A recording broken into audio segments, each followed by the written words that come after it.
Merci, Monsieur le Ministre. La parole est à Monsieur Éric Girardin. Merci Madame la Présidente. Monsieur le Ministre, chers collègues, ma question porte sur le traité nucléaire iranien. L'accord sur le nucléaire iranien a été, après 12 ans d'âpres négociations, une victoire diplomatique exceptionnelle, une énorme avancée en faveur de la paix, tout autant que l'engagement de non-prolifération nucléaire, gage de sécurité au Moyen-Orient et dans le monde. En 2015, cet accord conclu entre la France, le Royaume-Uni, l'Allemagne, les États-Unis, l'Iran, la Chine et la Russie a permis d'obtenir de l'Iran, d'une part, la limitation de l'enrichissement d'uranium et de la production du plutonium, et, d'autre part, l'accroissement des contrôles réalisés par l'Agence d'inspection de l'énergie atomique. En contrepartie, l'Iran a pu bénéficier de la levée progressive des sanctions appliquées par l'ONU, l'Union européenne ou les États-Unis. La population iranienne a pu sortir de son isolement.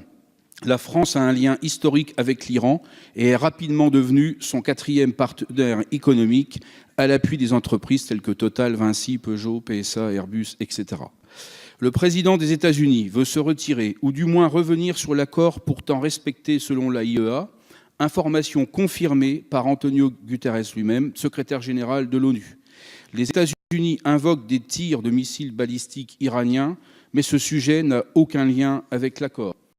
Donald Trump est soutenu par les monarchies sunnites du Golfe qui pointent le financement du Hezbollah, tout comme ses liens avec la Syrie. Un délai de 120 jours qui expirera le 12 mai a été donné aux Européens pour adhérer à ces propositions de modification. En quête de plus de liberté politique et sociale, mais aussi dans l'attente d'une reprise économique bénéficiant à tous, la population jeune et urbaine de l'Iran se révolte aujourd'hui et aspire surtout à de nouveaux liens avec le reste du monde que lui ouvre cet accord. Monsieur le ministre, plusieurs questions. Quelle est la position de la France et des Européens vis-à-vis des propositions américaines et pourquoi? Les mouvements sociaux en cours en Iran sont-ils perçus comme une menace supplémentaire sur l'accord? Quelles seraient les conséquences du retrait des États-Unis sur le multilatéralisme, sachant que l'accord international est respecté? Et enfin, quelles sanctions pour les entreprises qui continueront d'entretenir des relations commerciales avec l'Iran et qui sont aussi installées sur le sol américain ou qui libellent leurs transactions en dollars? Je vous remercie. Merci, Monsieur le député. Monsieur le Ministre. Monsieur le député, vous avez rappelé que le président Trump a indiqué qu'il ne renouvellerait pas la levée des sanctions américaines le 12 mai si le Congrès et les alliés des États-Unis ne réparaient pas ce qu'ils considèrent comme des faiblesses structurelles de l'accord. La position de la France, vous la connaissez, elle est connue, je vais vous la répéter. Nous considérons que l'accord sur le nucléaire iranien doit être préservé. C'est un accord robuste qui garantit que le programme nucléaire iranien ne sera pas détourné à des fins militaires. Et nous ne voulons pas le renégocier. C'est pour nous un bon accord pour les intérêts de l'Europe, du Moyen-Orient, de la communauté internationale et du régime de non-prolifération. Pour autant, nous échangeons avec les États-Unis pour envisager comment répondre à leurs préoccupations tout en préservant l'accord. Et nous poursuivons ces discussions en étroite collaboration avec les garants de l'accord, puisqu'il n'y a pas que les États-Unis et la France, il y a aussi la Grande-Bretagne, l'Allemagne, la Chine, la Russie et aussi l'Union européenne. Nous partageons certaines préoccupations avec les Américains.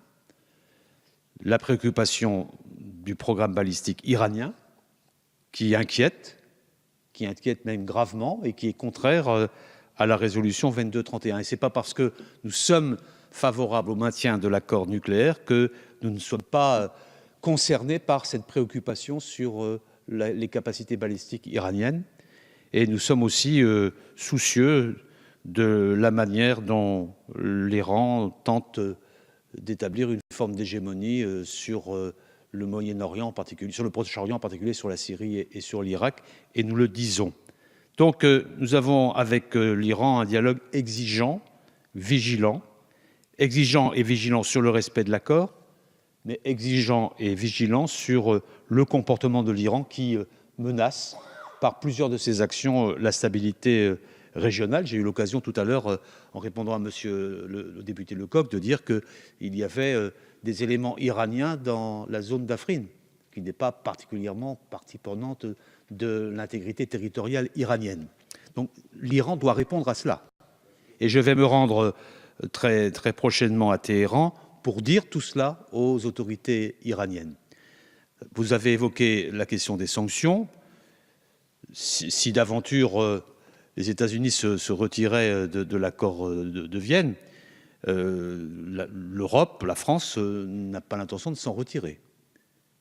Et donc, du coup, si les sanctions prises dans une telle éventualité par les États-Unis étaient des sanctions extraterritoriales qui concerneraient des entreprises françaises directement, qui concerneraient d'autres entreprises que les entreprises américaines, nous les dénonçons parce qu'elles ne sont pas conformes au droit international, et je vous le dis dès à présent.